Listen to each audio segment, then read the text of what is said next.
All right, once again, this is 415 and a video on character arc. But first, Picture of happiness. If everything in a character's life were exactly as they would want it, what would that life look like? The picture of happiness is the image that embodies this life dream, and it is often a specific image in the film. Often in the first act, this picture of happiness is at odds with the status quo, and this prompts the protagonist to pursue their want, which is often a specific concrete objective in the direction of the more general picture of happiness. For example, my life dream might be to be a revered and beloved screenwriting guru answering questions in a packed auditorium like Robert McKee. But my specific want is to teach this particular class and win the award for Screenwriting Teacher of the Year. There is no such award, but you see the point. The picture of happiness is a very general life dream. The want is the specific concrete goal that drives the second act. Now, speaking of want, this concrete objective is often complicated by a deeper need. Want and need are best understood in contrast to each other. So, we have a protagonist, and as we saw last week, the want is this protagonist's main objective in Act 2, a specific and clear goal that drives the plot forward. It defines what the protagonist believes would be a win.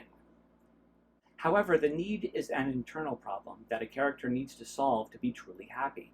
This need is often denied or repressed by the protagonist, even if it is clear to the audience. A character's need may be at odds with their want, meaning the character may see embracing the need as a sign of failure.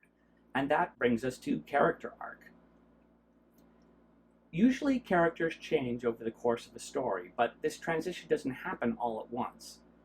The change happens gradually over a number of scenes as pressure and conflict rises until some crisis point triggers the final transition.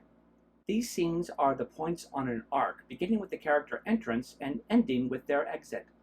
And again, this character change, related to the character need, is often difficult to make. Like our definition of story, there is a simple sentence that explains the convoluted complexities of character change in a simple way. Characters stubbornly resist change until the pain of changing is less than the pain of remaining the same. So the arc, like other elements we are exploring, has a kind of structure. It begins in the status quo, but the story propels the character into an unfamiliar world. As they adapt to the new world, they are forced to change in gradual but significant ways. The character resists change, and it isn't until some deeply painful crisis that a character makes the full metamorphosis. In character-driven movies, the protagonist may spend a lot of time stuck in a loop where they attempt to change but then backslide or relapse into their old behavior. This is often dramatized by the characters stubbornly pursuing their want and ignoring or denying their need. In general, we can say that the plot is driven by the character's want, but the character arc is driven by the character's need. Often the moment of crisis is marked by a character reversal in which they shift from pursuing their want to pursuing their need.